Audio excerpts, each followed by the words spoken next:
ISO 20022. This is something that we have been following for quite some time. It is a standard that, in my opinion, is going to open up the door to blockchain being tapped in a big way around the banking system. With banks now having the green light around crypto, around stablecoins as well. I think that this is something that we should focus on even more now than ever before. But if we go back in time, ISO 20022, a lot of people were tying this back to XRP in a huge way. Today, we know that, and it was never really supposed to be, tied back to XRP, but today we know that ISO 20022 is not, extremely significant for, XRP's value or anything like that. But we do know that this standard puts a mandatory pressure on banks to innovate. They have to innovate, and if they don't, then they will start to actually be phased out. So ISO 20022 is going to be, for the first time in history, that mandate on banks to upgrade their systems. Now, what is the next upgrade? What are they going to upgrade to?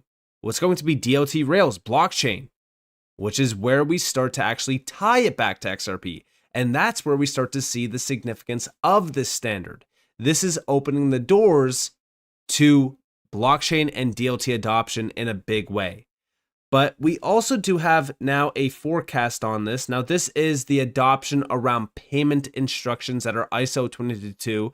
And we can see the adoption here. It's a little bit, scuffed, but over here we actually have very good view of it. So we can see that Q2 2025, they're saying 70%. The actual is 35%, so about half. And then by November 2025, 91%. Now that is a very significant amount, 91%. I would say probably about, like I said, 45% if we're going off of like the half point here from Q2 of 2025 to Q2 of 2025, the actual prediction, plus the forecasted top 175 originators. But what this is showing us is that we are starting to see the adoption picking up. I mean, you can see it from Q1 of 2024 to Q2 of 2025. So again, we're really kind of looking at that November 2025 timeframe, and the reason why is because this is kind of aligning with blockchain in a big way. Think about it, right? Stablecoin legislation is set to be in effect by the end of August. With the SEC and the crypto task force that they have in place, it's very, very interesting to watch as clarity becomes a reality around blockchain and crypto in the US, but also what the FSB told us, right? By the end of 2025, they are going to push a global crypto harmonized framework that is going to basically give clarity to the entire crypto industry. Now, we don't know if that's going to be the case. Some of these things do get delayed, but the FSB is working with the G20, the IMF, the BIS, and that's a group that I've been watching closely, especially with their global harmonized framework. But this is aligning with ISO 20022 adoption and the growing acceptance of this standard. Now, let's actually talk a little bit more about that by going over here to Smoke Dog's post. As ISO 20022 payment instructions become more common on the network, so will XRP's use cases within Swift compatible systems. The Earthport diagram shows XRP listed alongside Swift under payment instruction, which refers to the data used to move money, fiat or crypto. Ripple documents further confirm that XRP-based payments rely on ISO 20022 compliant instructions, ensuring interoperability with the Swift network. And we can actually see those images here: global connectivity, payment instructions on the left side. You have at the center point, Earthport, and then on the left you have Swift and also Ripple in terms of that format transformation. Now over here, we do have XRP to bridge local fiat currencies, fiat to fiat, quote on pricing and FX, with stablecoins becoming the big deal. The FX market's basically moving on chain. Makes sense for XRP to still be that bridge. And then on the right side, on the bottom, you have payment instructions as well. And then over here, integration module, ISO 20022, RippleNet payment object standards, which use the ISO 20022 PAX 0.008 message definition as a basis. This is all payment instructions, which we know that they are being adopted in a big way. Now, also, on top of this, what's happening around October of this year? Because again, this is all still based around stablecoins. We're still looking at, stablecoins becoming a big, focus here, because let's go back to that FX model, right? This is that FX model with XRP at the center point, being the bridge. Well, in October, we get the digital euro. Here we have President of the European Central Bank, Christine Lagarde, says the ECB will decide on launching a digital euro by October of this year. Listen closely. We have a cutoff date, which is October. So October 2025, my governing council has to decide whether we move forward or not. So that's an important date. My strong hope is that by then, the European Parliament has passed the legislation that will support the technological work, the policy work, the unified rule book that we are working on, so that we can launch. Now, what I find interesting is the wording behind some of these launches, or any of the things that have kind of aligned perfectly with XRP. Like we've talked about the BIS with the CPMI group with XRP. That happened immediately after, back in 2023, the announcement of XRP not being a security happened. The CPMI group became a reality with Ripple. And the same thing kind of goes with, even today with all of these CBDC launches, or digital euro launches, or digital pound launches. Everything's aligning with a time frame. And what time frame is that following? Well, not only is it following things happening around XRP, because again, a lot of things are aligned with XRP, it's also aligning with regulations. If we go over here, this was the first announcement, which was March 13th, where Christine Lagarde said that the digital euro is more relevant than ever. This preparation phase ends in October, but the decision to issue it will only be considered once the necessary legislation is passed. Well, we already know that the EU has passed MiCA, but I do think that with a lot of things happening around legislation with CBDCs or digital euros and things like that, it's kind of following what the US is doing as well. I think that this is 100% a CBDC, number one. But number two, I think that with what the US is doing around stablecoin initiatives and around crypto, is starting to become very, very prevalent around the world, which is starting to make nations accelerate their initiatives. The digital euro being, launched in October would be absolutely insane, because what that would do is accelerate everything else after the fact. And by October, I would suspect that the US already adopts in, stablecoin initiatives in a big way. We are already opening our arms to every single stablecoin that is USD denominated and onshore, which means ROUSD and Ripple. But what this is also leading me to is Swift, right? Because again, this is a digital euro. They're saying that it's a CBDC. It's basically, a stablecoin, which is the same thing as a CBDC. I've talked about it on multiple occasions. But this is aligned with what Swift has been telling us too.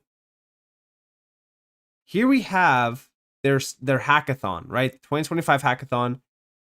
As digital currencies gain momentum, CBDC, stablecoins, and beyond, it's more urgent than ever before to demonstrate their benefits whilst ensuring interoperability, compliance, and efficient cross-currency flows. Okay, so now let's think about this. Ripple is a part of the Digital Euro Association. Back in 2022, they joined this. Ripple is a part of this group to not only create sort of, it's just test, right? They're testing certain things around a digital euro, the feasibility of a digital euro, the benefits of it, the efficiencies of it. So this is exactly what the Digital Euro Association is. The same thing goes with the Digital Pound Foundation, which we'll talk about here in a second. But the reason why I'm bringing this up and the reason why I'm talking about all of this is what Swift is now talking about with stablecoins, CBDCs, and cross-currency flows, efficient cross-currency flows. Let's go back to that image over here from Smoke Dog, which showed us the bridge between two currencies, how it is done in 3 seconds with one fixed rate. This is fast, cost-effective, reliable, and user-friendly. It's also fully transparent, absent of risk and volatility. This is huge. This solves the cross-currency flow problems that are plaguing traditional payments today. But on top of this, David Schwartz outlined back in 2021, XRP is an efficient bridge between two assets, including stablecoins and CBDCs. XRP is an efficient bridge between two assets, including stablecoins and CBDCs. It's neutral, it's jurisdictionless, it's censorship resistant, it doesn't have any central counterparty that you need to trust, so it can be used as a sort of universal bridge. And blockchains are what provide that level playing field so that banks and regulators can live in a multi-asset future without having to deal with hundreds of different APIs, hundreds of different controllers or different rule sets. Thank you. Now, he's not the only one to say this. If we actually go over here to Marcus Treacher, he also mentioned this back in 2023. Check this out. Opportunity here with CBDCs running domestically and with a bridge asset, another cryptocurrency model, a bridge asset to connect those CBDCs together. The opportunity is to deliver liquidity on point in the moment, in microseconds, from one part of the world to another. And the model that we focus on is using XRP, which is a very high velocity and very high volume digital asset. It's a free floating asset, unlike a CBDC or stablecoin. Use it as a bridge currency between these CBDCs. So you imagine a world in future where there are, let's say, 180 individual CBDCs per jurisdiction in the world. Making markets between those CBDCs is quite challenging unless you have a common single point, the bridge currency, which then enables connections to be made more efficiently and markets to be made between these individual currencies.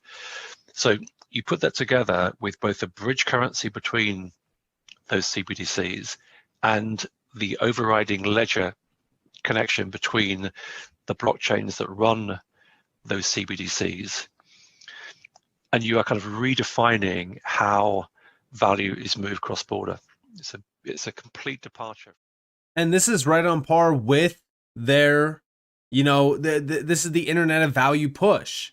But what's crazy about this is, think about what's happening today, right? Central banks are launching CBDCs. They're called digital euro, digital pound, whatever. At the same exact time that we have Euro stablecoins, we have USD stablecoins, we have all these stablecoins. Even Swift is outlining this, right? We have CBDC stablecoins. We even have tokenized things of value. XRP, between anything anything that has value tied to it, right? It could just be two assets. It doesn't have to be stablecoins or CBDCs. It could be two things that are tokenized. It could be two things that have value. Anything of value. Two things. XRP could be that efficient bridge. So think about how the use case of XRP gets reinforced with any stablecoin launch, with any CBDC launch. This is why I say even RLUSD, like a lot of people said, oh, RLUSD is going to kill XRP. No, it actually reinforces the use case of XRP. And then we think about, all of these launches. I put out a post on my X account on the 31st, right? And I said, the revolution of the financial system is upon us, and it's happening with Ripple, XRP, and stablecoins. In one single month, we witnessed confirmation of 4 stablecoins set to launch on the XRP ledger: USDB, BBRL, EuroP, XSGD as well. This isn't even mentioning the USV stablecoin from SocGen Forge or RLUSD. We are witnessing the $7.5 trillion per day Forex market moving on-chain in a huge way, and XRP is at the forefront. These stablecoin moves are accelerating faster than ever before, and I think everyone needs to be aware of how important stablecoins actually are. Most are just looking at the face value of stablecoins, but they unlock trillions in value, enable use cases like cross-border payments, tokenization, institutional DeFi, and so much more. This is the first puzzle piece to fall into place that will unlock tremendous amounts of utility and flood these networks like XRPL with trillions in value. It won't happen overnight, but we are watching these moves happen faster than ever before. And it's so exciting to see this shift in the crypto landscape. And yeah, this is, I mean, you got to think about it like this, right? We haven't seen moves like this in such a short amount of time ever before in crypto. And now that this is becoming a reality, yeah, these markets like the FX market that is $7.5 trillion per day, they are moving on chain.